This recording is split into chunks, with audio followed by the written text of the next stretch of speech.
everybody. On this week's edition of CI Sideline Stories, it's March.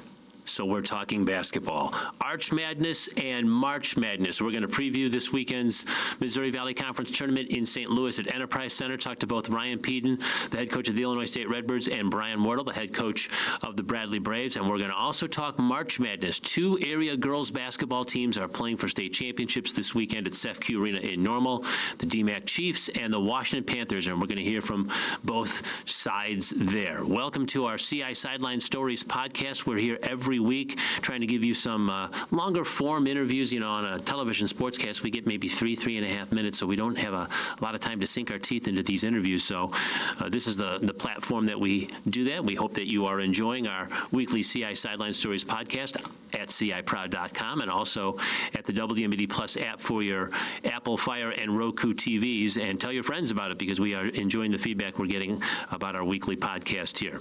Well, it is March, so it is postseason basketball time, and Arch Madness in St. Louis is straight ahead this weekend, and Illinois State and Bradley both high seeds in the tournament. We're going to start with the tournament bracket and show you exactly what that looks like if you haven't quite seen how this is going to play out right now. Bradley's the number 2 seed. Illinois State is the number 3 seed. Belmont, your regular season champion, sits up there at the top as the number 1 seed.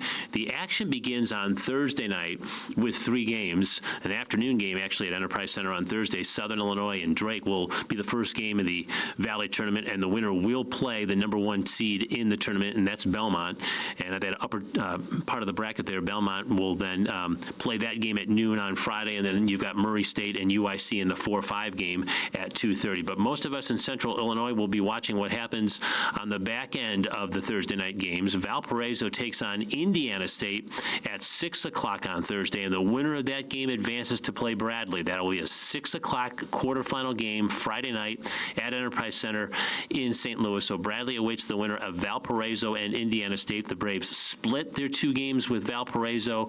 They swept Indiana State, but both those games were highly competitive. In fact, the Indiana State game in Terre Haute was that triple overtime Missouri Valley Conference opener that the Braves won.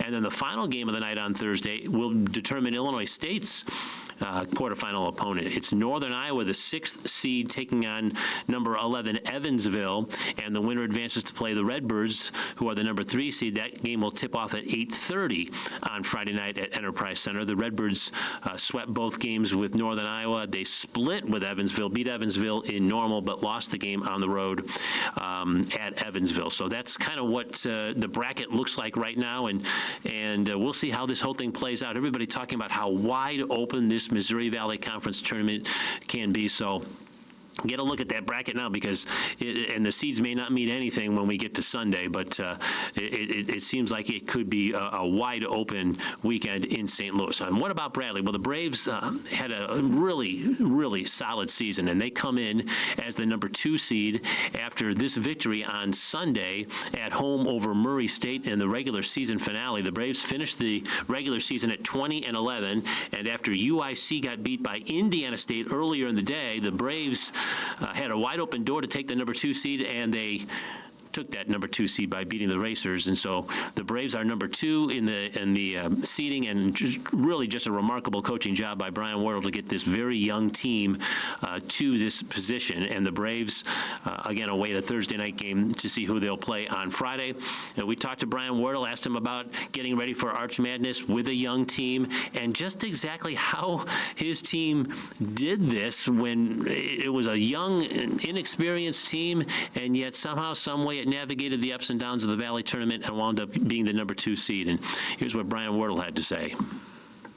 Well, we found ways to win games. We haven't always been the most efficient team, and that kind of reflects our net ranking. It says we're not always efficient defensively. We've been pretty good offensively, to be honest, efficiency-wise, but we've been up and down in areas, but we have found ways to win games, win down the stretch, make big plays in big moments. And it took a while, though. It took us about 6 weeks to figure it out. And we've tweaked things as a staff. We've tried to make things easier for our guys to understand and process in the moment. And I think that's helped us just get more wins. But very proud of this team because we had the most, newcomers, new staff.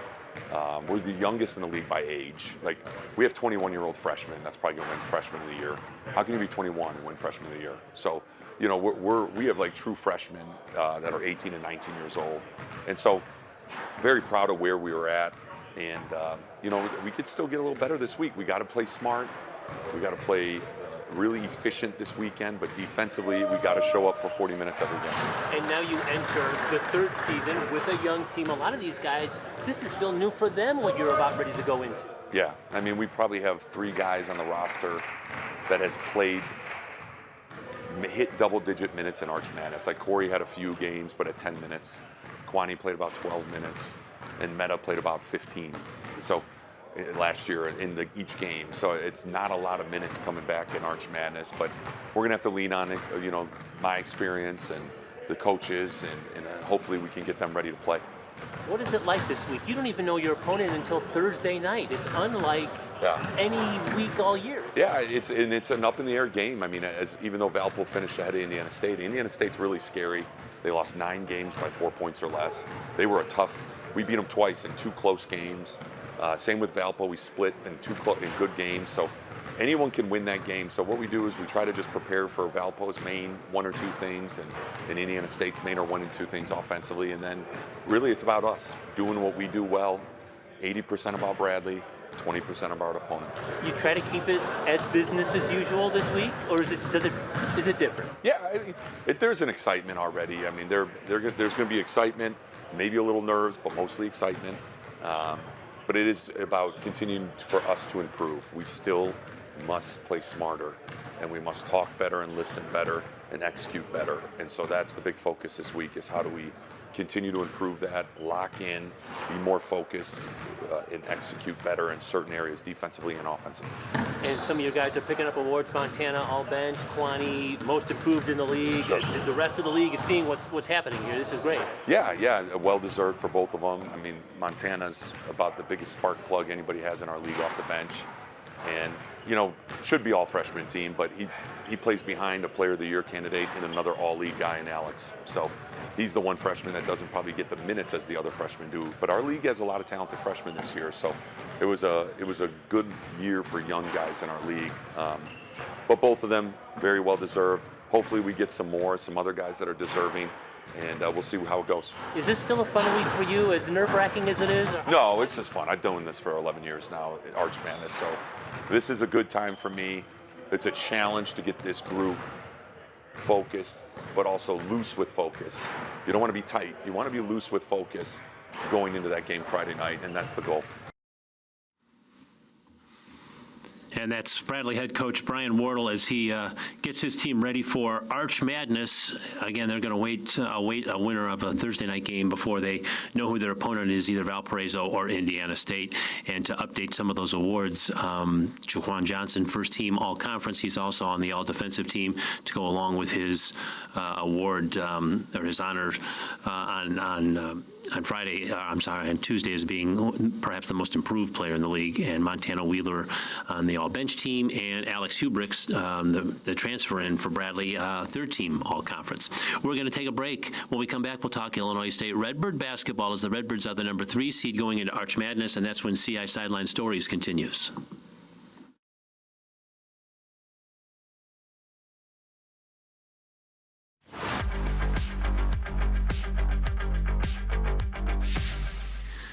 Welcome back to CI Sideline Stories. My name is Kurt Pegler here at the WMBD studios. We hope that you are enjoying our weekly CI Sideline Stories podcast. We're talking about Arch Madness right now.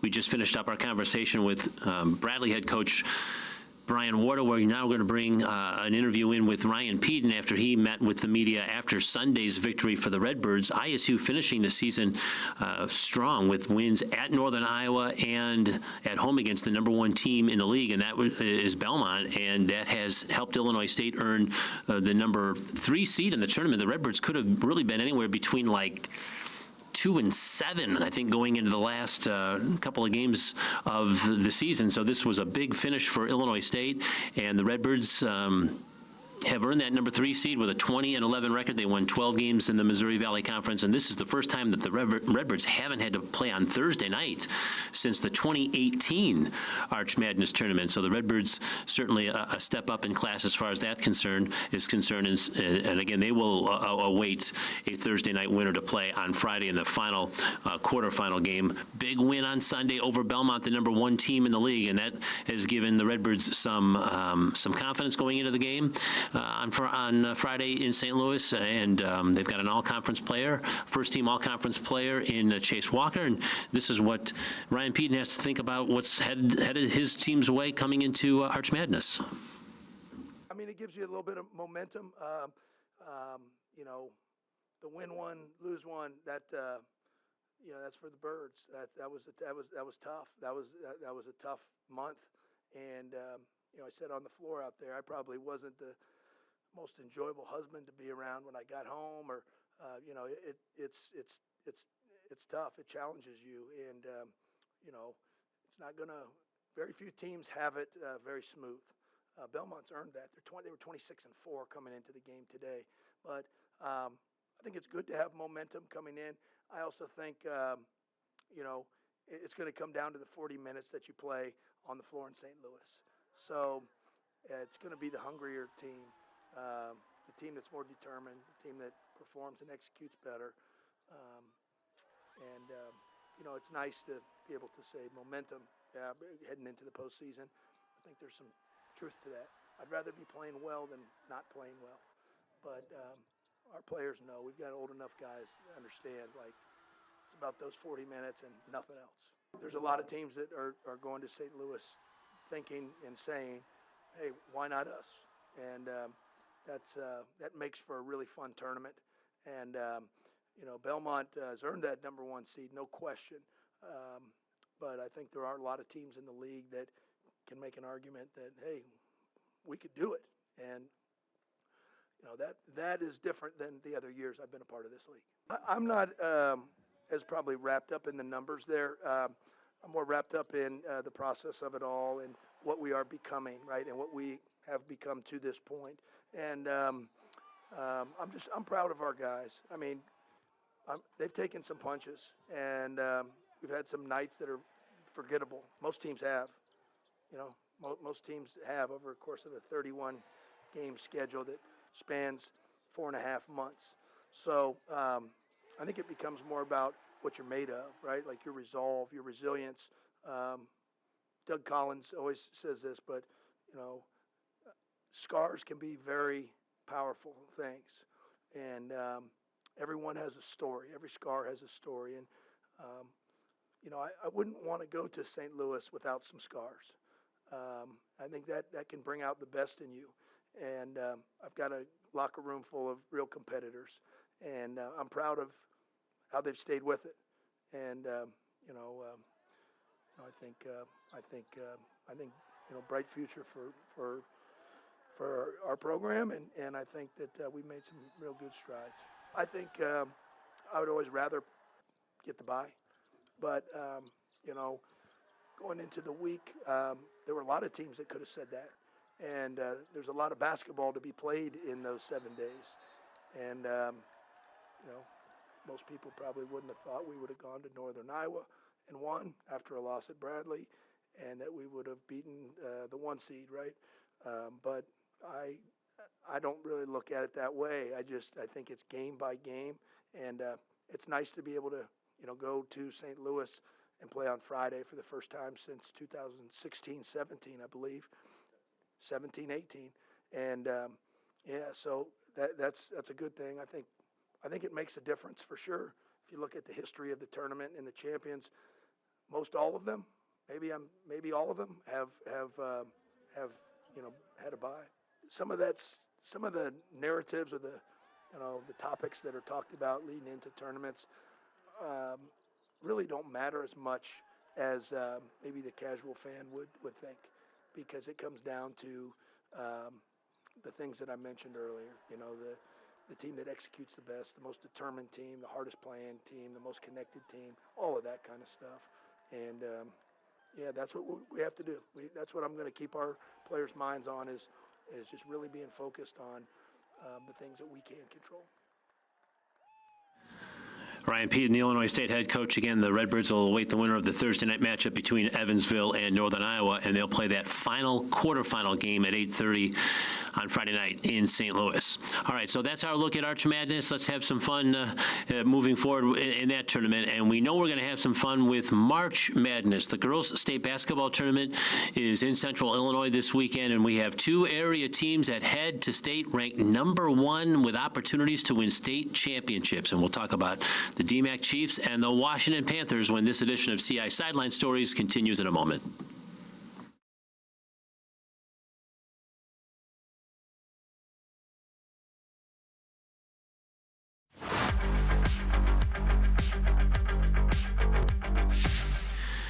Welcome back to CI Sideline Stories here at WMBD. My name is Kurt Pegler, and we're glad that you're alongside as we talk March Madness. We shift gears from Arch Madness, college hoops, to girls basketball March Madness. It's the IHSA State Championship weekend here in Central Illinois at Sefke Arena in Normal. Two area teams head there, ranked number 1 in their respective classes with opportunities to win state championships. We'll start with Class 1A, and that would be the DMAC Chiefs, pretty much ranked number 1 all year long behind their all-state player, Dalia DeJesus, and they have just had a sensational season. They've been a 2A team for several years, and they moved down to Class 1A, and an opportunity now for DMAC to win a state championship, and they've played well enough to win a state championship, and we've got some highlights here that we'll show you of a thrilling championship, a super sectional championship game in Manlius on Monday night, where they had to navigate two fouls on this player here, Dalia DeJesus, in the first quarter. She's their star player, and she had to spend some time on the bench. I'm not sure she got a foul the rest of the game. I think she finished with 2 fouls. DMAC was down 2 at halftime, and Jalen Nunley, she made 5 3-pointers. There's one of them. They got some great support here too from both Kate and Anna Schmidgall to help out Dalia DeJesus playing in the foul trouble, and they had to sweat out a last-second shot here for Kiwani Weathersfield, which was going for the win on a 3-pointer at the end, but instead it's a 2-point victory for DMAC, and they are headed to state for the first time, and here's what some of them had to say. We're going to hear from Joni Nightingale, the head coach, Dalia DeJesus, Jalen Nunley, and Riley Durbin. Something that I've learned is you can't script anything in the postseason. You can't predict what's going to happen.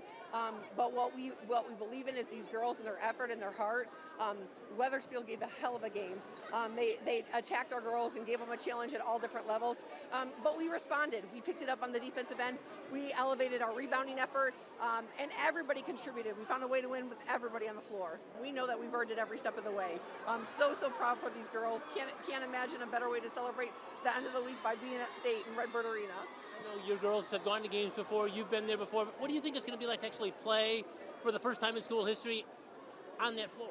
I actually have no idea. We're excited to find out what that feels like. We've been in big, high-pressure games before, so we have that coming and in our back pocket. But I'm just so excited for the experience that they're going to have in the next few days to get to compete at such a level with lots of eyes on them.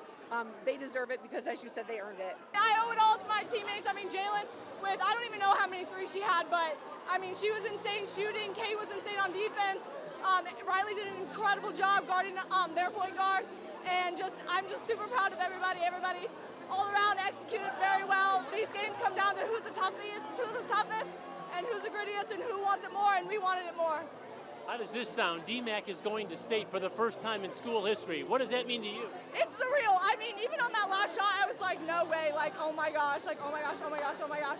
I have 0 words, but I'm so proud, and I cannot wait to experience state with this team. I'm very excited. I mean, we've been talking about this since the summer. And to be here and living it, it's very surreal. And it does suck losing in the postseason and then having to go watch those teams that you wish you were you and you know could be you one day playing. So I'm just excited to be one of those teams. You're holding on to the super sectional plaque. That feels pretty good? What do you think? It feels so good. It feels so good. I'm so excited. And state is coming up. Yes. DMAC's going to state for the first time in school history. How does that put that into words? I'm so excited. I'm glad to be a part of that history. I'm glad to end my senior year on a good note, hopefully taking the state championship home. You know, I feel like it's definitely going to have a lot of pressure with all the people going to be there, but I feel like we all have so much passion to go to state, and I just feel like we're going to do amazing. This has been a long journey. Does it make it that much more sweet because of the fact that you guys had to really earn this thing? It does. We've been working for this since the first practice, and I am so blessed to have these people as my teammates because they put in 100% drive, and I'm just so ready to take it to the next game. And that next game will be a state semifinal game. DMAC will play Rockford Christian at 11:45 a.m. on Thursday. Again, the winner will play for a state championship on Saturday. So good luck to DMAC as they play for their first ever state championship. All right, meanwhile, the Washington Panthers, they've been number one all year long in Class 3A, and they have really flexed their muscle in the last couple of weeks. They are playing their best basketball of the year, and that's kind of scary because they are just absolutely running through this Class 3A bracket. Kim Barth's team, a veteran team, senior-laden team, Avery Tibbs, Becca McDougall, Danny Gaudet, Mazzie O'Brien, they're all seniors, starters on this team. They're joined by a freshman and Kate McDougall, Becca's younger sister. She's been a starter as a freshman guard since the first day of the season and fit right in with this team. And this team has been sensational, 33-2 as it heads into the state Final Four. This team lost last year in the state semifinals and kind of settled for third place. They really thought they had a chance to win last year. This year they've been on a mission that they've called unfinished business, and they're looking for a state championship. So Kim Barth, the head coach, Avery Tibbs, and Danny Gaudet seniors talked with our Patrick Cunningham on Monday after their super sectional win. We are playing our best basketball, and we've taken care of business. So we're going to keep working and get better the next 3 days to be even better at state. Our kids are hungry, and they know what they want, and they're ready. They're ready for it. So we're going to go to Redbird, and we're really excited about it. We're going to enjoy this for 24 hours, get them recovered, get them ready to go. We'll practice. We'll keep working on what we're doing, which is being us, and we're going to enjoy this weekend. We're going to enjoy this weekend. Proud to be a Panther. I'm so proud of these kids. Avery Tibbs, what a postseason she's had, year she's had. She finds a way to score no matter what defense does, and that's her teammates getting her the ball, her finding them, and if they face guard her, oh well, it's somebody else's turn. So she's just one of a kind. We're getting better, and not most teams can say that they're doing that in this postseason, but we haven't peaked yet. We're still trying to go all the way. So just coming together on defense and then executing our offense, it's just been huge for us. Just having composure. I think a lot of us do that well, just having composure, and no matter what the crowd is, no matter what the situation, what team, just being calm and staying true to yourself. The more business-like this year, heading back to Sefcu? Oh yeah, it's a lot of business-like. We just think it's a business trip. We're locked in all the time. Everything we do with a purpose, so it's just really exciting to be able to go back with him.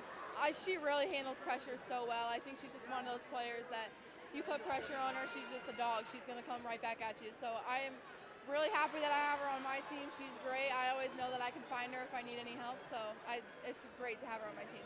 Bit more subdued reaction this year. Is it more business-like heading back to Sefcu? I don't know. I would say we're still on the revenge tour, so we're coming in, we're trying to come in with a chip on our shoulder. We're come play as hard as we can again. I think we really just realized it's our last few games together. We really want to win. We want to do this together. I think it's really special we can do this with all these girls. I'm so excited, so we just want it. Yeah, it's the revenge tour, as Danny Gaudet says. So you heard again from Kim Barth, the head coach, and Avery Tibbs and Danny Gaudet, a couple of seniors on that Panthers roster. Washington will play St. Viator from Arlington Heights at 11:45 a.m. Friday in the Class 3A state semifinals. Again, all those games are played in normal at Sefcu Arena on the Illinois State University campus. So good luck to DMAC and to Washington. It is March Madness time. Enjoy the hoops. We'll be back next week for another edition of CI Sideline Stories.